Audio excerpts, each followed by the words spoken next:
मुझे याद आता है वो वक्त जिस वक्त न्यूक्लियर ड्रिल की बात चल रही थी और उस वक्त लोग कहते कि मनमोहन सिंह बहुत ही कमजोर प्रधानमंत्री थे, लेकिन उन्होंने बहुत ही हार्ड स्टेप लिया था और देश की सुरक्षा के मद्देनजर उन्होंने न्यूक्लियर ड्रिल अमेरिका के साथ की थी, जबकि जो लेफ्ट पार्टियां हैं छोड़ गई थी और ऐसा खतरा पैदा होगा कि शायद सरकार गिर जाए।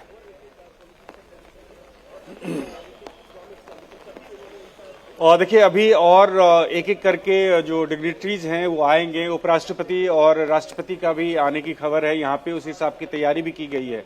जहां तक मनमोहन सिंह के कार्यकाल की बात करें तो जो पहला कार्यकाल था उनका 5 वर्ष का, वो न सिर्फ आर्थिक बल्कि जो आम नागरिक है उनके जीवन को सुदृढ़ करने के लिए, उनको शक्ति प्रदान करने वाले तमाम ऐसे बड़े फैसले लिए गए। और इसके साथ साथ जो बाद में कहा जा रहा था कि वो सरकार कमजोर थी, तो उस सरकार की मजबूती क्या थी उसका एक उदाहरण है सिविल न्यूक्लियर डील। जबकि उनके सहयोगियों ने समर्थन वापस ले लिया, उसके बावजूद भी वो डील हुआ। वो कितना जरूरी था देश के लिए, वो तब मनमोहन सिंह और उनकी सरकार को पता था। तो इस लिहाज से कह सकते हैं कि मनमोहन सिंह के कार्यकाल को जो इस हिसाब से देखते हैं कि एक कमजोर सरकार थी, तो उसका एक उदाहरण है कि कितनी मजबूती से ये फैसला लिया।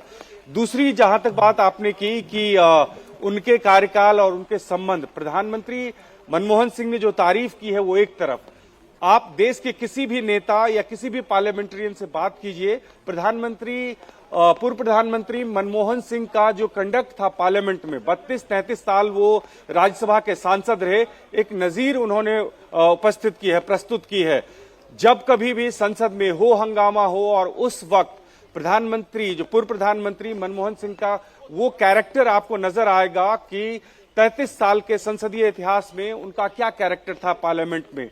देश के सर्वोच्च पद पे रहने के बाद भी, और देश के सबसे बड़े आर्थिक सलाहकार से लेके वित्त मंत्री रहते हुए भी उनका जो कैरेक्टर था वो दिख रहा था। तो कोई भी ऐसा क्षेत्र नहीं देखिए भास्कर, चाहे अमेरिका के साथ न्यूक्लियर ड्रिल हो, जो ये बताता कि कितने मजबूत प्राइम मिनिस्टर थे मनमोहन सिंह, जिन्होंने देश के हित में एक बहुत बड़ा फैसला लिया था। उसी तरह से 1991 में जब वो फैसला ले रहे थे लिबरलाइजेशन को लेकर, ग्लोबलाइजेशन को लेकर, यानी कि भारत के मार्केट को खोलना, वो भी इतना आसान नहीं था विजयलक्ष्मी, क्योंकि उस दौर में जिस तरह के हालात थे, प्राइवेटाइजेशन को वहां पर सरकार की ओर से मंजूरी देना अपने आप में एक बहुत बड़ा चैलेंज था कि देश इसको किस तरह से लेगा, जो देश के साथ जो दूसरे विपक्षी पार्टियां हैं वो इसको किस तरह से लेगी पॉजिटिवली।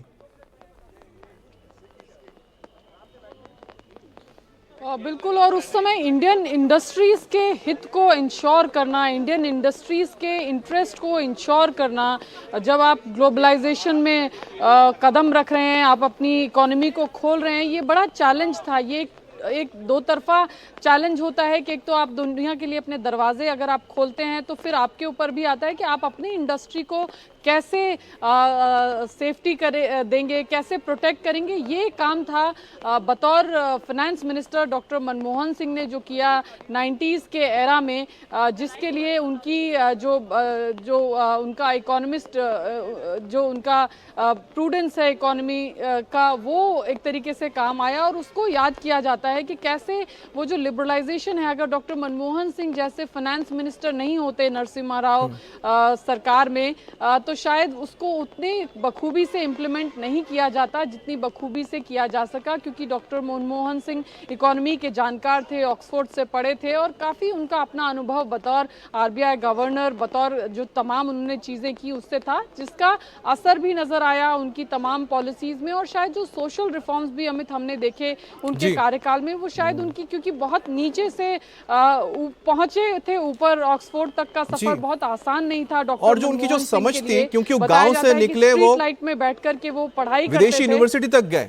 और शायद यही वजह थी कि वो जानते थे कि आखिरकार भारत को अगर आर्थिक रूप से मजबूत करना है तो शुरुआत बहुत नीचे से करनी होगी। और जब वो प्लानिंग कमीशन के उपाध्यक्ष थे, उस वक्त भी उन्होंने राजीव गांधी के सामने बहुत मुखर होकर बातें रखी थी कि सबसे पहले गांव और देहात में विकास होना जरूरी है, किसानों को मजबूत करना जरूरी है, तभी देश आगे प्रगति की ओर बढ़ेगा। और यही खूबी थी मनमोहन सिंह की, जिसने उन्हें प्रधानमंत्री के पद तक पहुंचाया है।